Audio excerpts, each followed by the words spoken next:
21st term of AP 5, 8, 11, 14 general term का हमें formula पता चल गया है। 21st टर्म निकालनी है, फॉर्मूला अप्लाई करते हैं, टर्म निकालते हैं। तो जो जो चीज़ें गिवन है पहले उसे नोट कर लेते हैं।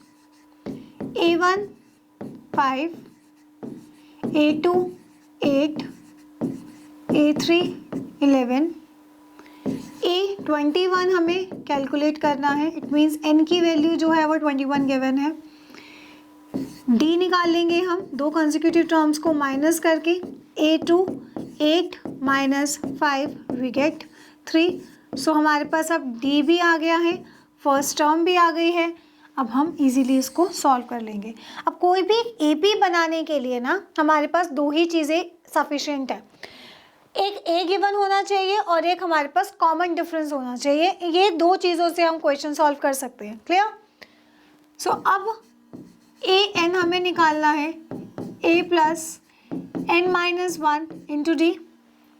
AN है हमारे पास A21, A की value 5 plus 21 minus 1 into 3, 5 plus 60 we get 65। So इस AP की 21st टर्म होगी 65। इजी है, चलिए नोट करें इसे। Form an AP where the first term is 8 and the common difference is -8। अब आपको एक AP फॉर्म करनी है जिसके लिए हमारे पास फर्स्ट टर्म गिवन है, फर्स्ट टर्म A 8 और common difference that is D given है -8। तो अब AP बनाते हैं। A is 8, D is -8। अब हमें इसकी सेकेंड टर्म निकालनी है। सेकेंड टर्म निकालेंगे कैसे? A प्लस डी, फिर third term A2 plus D, या फिर हम इसको ऐसे भी लिख सकते हैं A प्लस 2D। फिर हमें बताना है फोर्थ टर्म, तो फोर्थ टर्म को हम लिख सकते हैं A प्लस 3D। ठीक है, चलिए अब टर्म्स देखते हैं। A प्लस डी करा हमने, 8 प्लस -8 वी गेट 0। उसके बाद A3 8 plus 2 -8 we get -8। Then A4 A plus 3 into -8 we get -16। अब एक AP बनाने के लिए एटलीस्ट 3 टर्म्स हमारे पास होनी चाहिए और 3 टर्म्स हमने निकाल ली। अब यहाँ पर जो एक AP बनेगी वो क्या बनेगी? फर्स्ट टर्म है हमारे पास 8, देन 0, देन -8, देन -16 और इस तरीके से आगे की टर्म्स हम निकाल लेंगे। तो हमने एक AP बनानी थी, एक AP फॉर्म हमने कर दी। Next question, form an AP of 10 terms where the first term is 8 and the common difference is -8। अब यहाँ पर भी सेम ही है, फर्स्ट टर्म भी 8 है, कॉमन डिफरेंस भी -8 है। अब हमें AP फॉर्म करनी है सिर्फ 10 टर्म्स तक। A 8, D -8, A2 निकालने के लिए A plus D 8 minus 8 we get 0। फिर A3 A plus 2D 8 minus 16 we get -8। फिर A4 A plus 3D A plus 8 minus 24 we get -16। और ऐसे करते करते हम 8 10 तक टर्म्स निकाल लेंगे। 8 10 हमारे पास आ जाएगा A plus 9D 8 minus 72 we get -64। तो यहाँ पर जो एक AP बनेगी वो क्या होगी? 8 0 -8 -16 टिल -64। अब इन दोनों APs में डिफरेंस क्या है? पहली AP में हमें लास्ट टर्म नहीं पता थी और इस AP में हमें लास्ट टर्म पता है। यहाँ पे हमें बोला गया था कि इस AP में सिर्फ 10 टर्म्स ही आनी चाहिए और इस AP में नंबर ऑफ टर्म्स हमें नहीं पता था। तो दोनों में क्या डिफरेंस है? इस तरीके की AP जिसमें लास्ट टर्म के बारे में हमें ना पता हो उसे हम कहते हैं इनफाइनाइट एपी, इनफाइनाइट एपी। और इस तरीके की एपी जिसमें लास्ट टर्म गिवन ना हो, वेयर द लास्ट टर्म और we can say that number of terms हमें ना पता हो, इज नॉट गिवन। और जहाँ पे हमें लास्ट टर्म पता हो या नंबर ऑफ टर्म्स पता हो, उस तरीके की एपी को हम कहते हैं फिनाइट एपी। ठीक है, where number of terms is given. चलिए यहाँ तक नोट करें। Next, in an AP if A is equal to -1.2, D is equal to -2, AN is equal to -53.2, then N is। अब इस क्वेश्चन में हमें बोला गया है कि फर्स्ट टर्म गिवन है, कॉमन डिफरेंस गिवन है और एक nth टर्म गिवन है। लेकिन ये nth टर्म, जो ये टर्म हमें गिवन है, उस AP के कौन सी प्लेस पर आएगा वो हमें नहीं पता। तो वो प्लेस हमें कैलकुलेट करना है, वो टर्म का प्लेस हमें कैलकुलेट करना है, दैट इज n। तो अब हम डायरेक्टली ए एन का फॉर्मूला अप्लाई करते हैं, a plus n minus 1 into D. अब इस फॉर्मूले में a, n और d की वैल्यूज को पुट कर देंगे। a n है -53.2 -1.2 n माइनस 1 इंटू -2। ये माइनस यहाँ पे सॉल्व प्लस हो जाएगा इधर आके, तो ये हो गया -52 n minus 1 into -2, 26 plus 1 is equal to n। तो 27 वैल्यू आ गई n की। तो इट मीन्स कि जो 53.2 है वो इस AP की 27th टर्म है। क्लियर? चलिए नोट करें यहाँ तक। अब नेक्स्ट एग्जाम्पल है, which term of AP is 21, 42, 63, 84 is 210। Same question है बट यहाँ पर मेंशन नहीं करा है, बस एक AP है, इस AP में 210 एक टर्म आता है, लेकिन कौन से प्लेस पर आता है हमें वो नहीं पता, वो हमें कैलकुलेट करना है।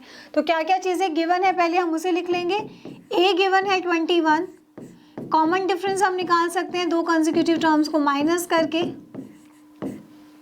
उसके बाद हमें गिवन है a n that is 210। n की वैल्यू को कैलकुलेट करना है तो इजीली हो जाएगा, a n का फॉर्मूला अप्लाई करेंगे, a d और n की वैल्यू को पुट करेंगे, हमारे पास आंसर आ जाएगा। क्लियर? अब नेक्स्ट क्वेश्चन देखते हैं, how many 2 digit numbers are divisible by 7। ऐसे 2 डिजिट नंबर्स कितने होंगे जो 7 से डिविजिबल होंगे। अब हाईएस्ट 2 डिजिट नंबर कौन सा होता है? 99। अब क्या ये 99 7 से कंप्लीटली डिविजिबल है? नहीं। जब हम इसको डिवाइड करते हैं 7 से तो रिमाइंडर हमारे पास आता है 1।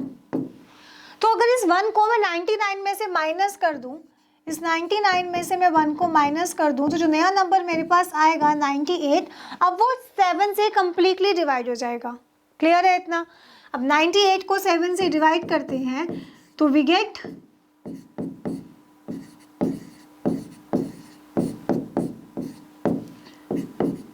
14, कंप्लीटली डिविजिबल हो रहा है। सो 98 is the only greatest 2 digit number जो 7 से डिवाइड हो सकता है। सो ये तो हुआ इसका लास्ट 2 डिजिट नंबर। अब इसका फर्स्ट 2 डिजिट नंबर कौन सा है 7 से डिवाइड हो सकता है? 14। अब 14 के बाद नेक्स्ट 2 डिजिट नंबर होता है डिवाइड, वो है 21, देन 28, और इस तरीके से 98 तक 2 डिजिट नंबर हमें मिलते हैं ऐसे जो 7 से डिवाइड हो सकते हैं। अब हम इसे ऑब्जर्व करें तो हमें ये एक AP मिल रहा है, ठीक है, जिसकी फर्स्ट टर्म भी मिल गई, लास्ट टर्म भी मिल गई और कॉमन डिफरेंस 7 है। क्लियर?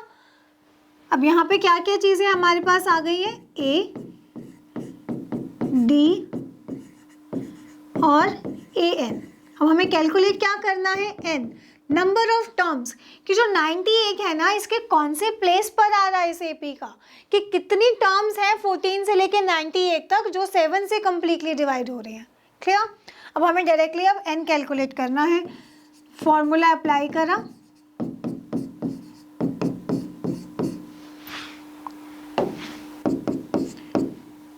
(98 + 14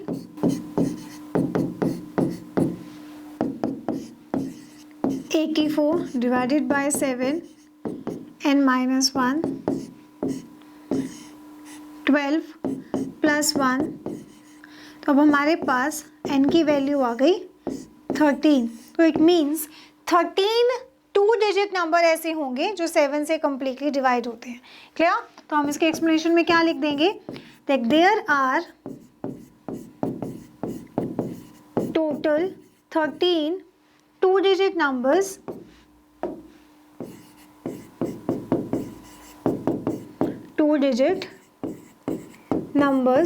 divisible by 7। क्लियर? चलिए नोट करें यहाँ तक। अब है is zero a term of the AP 31, 28, 25। अब हमसे पूछा गया है कि इस एपी में क्या कोई टर्म जीरो हो सकती है, अगर होगी तो उसका कोई ना कोई प्लेस होगा। प्लेस कैसे कैलकुलेट करते हैं, n की वैल्यू से। तो हमें क्या कैलकुलेट करना है, n कैलकुलेट करना है। क्या क्या चीज़ें गिवन है, a गिवन है 31, d हम निकाल सकते हैं a2 - a1 करके, a2 हमें भी गिवन है दैट इज 28, 28 - 31 वी गेट -3। तो हमारे पास d भी आ गया, a भी है और an 0 गिवन है। ठीक है, हमसे पूछा यही गया ना कि 0 क्या इस AP का कोई टर्म होगा, तो अगर कोई वो टर्म है तो मतलब वो an है, किसी ना किसी प्लेस पे तो लाई करेगा।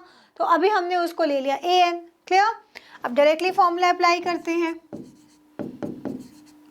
a + n - 1 × d। अब यहाँ पर हम डायरेक्टली वैल्यूज़ को पुट कर देंगे। 0 = 31 + n - 1 × -3 -31 n - 1 × -3 -31 divided by -3 n - 1 31/3 + 1 = n 34/3 = n। अब हमारे पास n की वैल्यू आ गई है और n की वैल्यू जो आई है वो फ्रैक्शन में आ रही है। तो क्या n कभी भी फ्रैक्शन में आ सकता है? मैं कभी भी ये कह सकती हूँ कि कोई पर्सन है, एक रो में खड़ा है, वो एक हाफ प्लेस पे खड़ा है, कोई हाफ प्लेस तो नहीं हो सकता। रो में अगर कोई प्लेस होगा तो वो काउंटिंग में ही आएगा, 1 2 3 4 5 6 ऐसे ही होना चाहिए। तो n यहाँ पे दिया हुआ है फ्रैक्शन में, फ्रैक्शन में नंबर ऑफ टर्म तो आ नहीं सकती।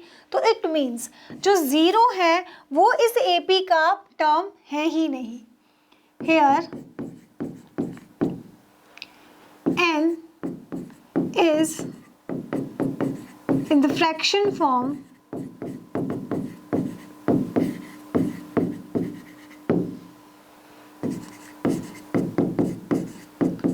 which is not possible, so therefore 0 is not a term of given AP। Clear? चलिए नोट करें यहाँ तक। Find the 8th term from the end of the AP 7, 10, 13 and 184। एक AP हमें गिवन है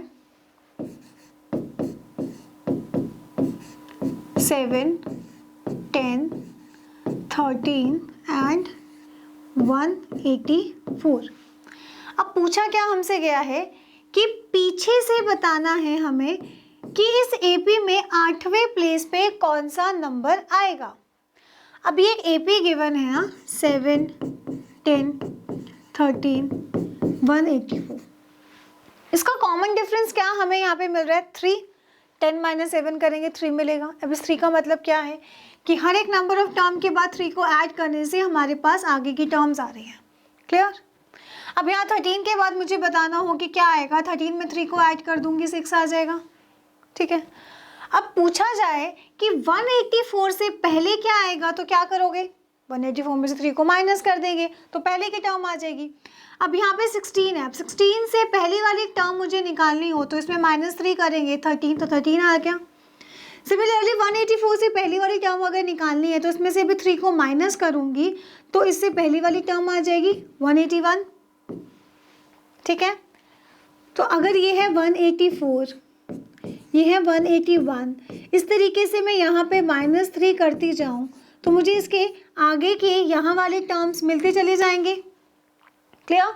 और पूछा यही गया है कि 184 से लेकर यहाँ पर पीछे की तरफ 8वें नंबर पर, 8वें प्लेस पर, 8th प्लेस पर कौन सा टर्म आएगा वो हमें कैलकुलेट करना है, क्लियर। अब हम उसे कैलकुलेट कैसे करेंगे, यूजिंग द जनरल टर्म, ठीक है। अब हम इस AP को क्या करते हैं, इस AP को ना रिवर्स कर देते हैं, ठीक है। इस AP को रिवर्स कर देते हैं। अगर इस AP के अकॉर्डिंगली चलते हैं तो A हमारे पास है 7 और D हमारे पास है 3 और nth टर्म हमारे पास है 184। अब हम क्या कर रहे हैं, AP को रिवर्स कर रहे हैं। जो ये AP हमें गिवन है वो बिगिनिंग से गिवन है, जो एक ये AP हम बना रहे हैं वो हम एंड से बना रहे हैं, ठीक है। रिवर्स AP, अब रिवर्स AP कर रहे हैं तो अब AP कहाँ से स्टार्ट होगी, स्टार्ट होगी वो 184 से, उसके बाद वाली टर्म है 181 और इस तरीके से लास्ट टर्म हमारे पास आ रही है 7। अब यहाँ पे हम ऑब्जर्व करें तो इसकी जो, इस AP को नाम दे देते हैं 1 और इस AP को नाम दे देते हैं 2। A है हमारे पास 184, D क्या आ जाएगा 181 माइनस 184, वी गेट -3 और nth टर्म हमारे पास है 7। अब हमारे पास A भी है, D भी है और nth टर्म भी है। कैलकुलेट हमें क्या करना है, एक टर्म कैलकुलेट करनी है। अब हम इजीली कैलकुलेट कर सकते हैं। अब डायरेक्टली फॉर्मूला अप्लाई करते हैं, A plus n-1 into D। Calculate क्या करना है, A 8 कैलकुलेट करना है, 8वीं टर्म हमें कैलकुलेट करनी है, ठीक है। तो अब हमने यहाँ पर A8 184 प्लस 7 इंटू -3,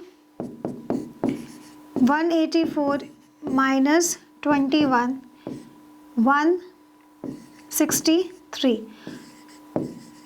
सो A8 हमारे पास क्या आ गया 160। तो जो 163 है ये क्या आया है, that 163 is the 8th term from the end। तो इस तरीके के क्वेश्चंस जिसमें हमारे पास AP का पीछे से कोई टर्म हमसे पूछी जाए तो उसमें हमें AP को क्या करना है, रिवर्स कर देना है। तो जो कॉमन डिफरेंस भी होगा वो भी रिवर्स हो जाएगा। कॉमन डिफरेंस पहले था 3 और हम जब रिवर्स करा तो कॉमन डिफरेंस नेगेटिव हो जाएगा उसका, क्लियर। चलिए यहाँ तक नोट करें।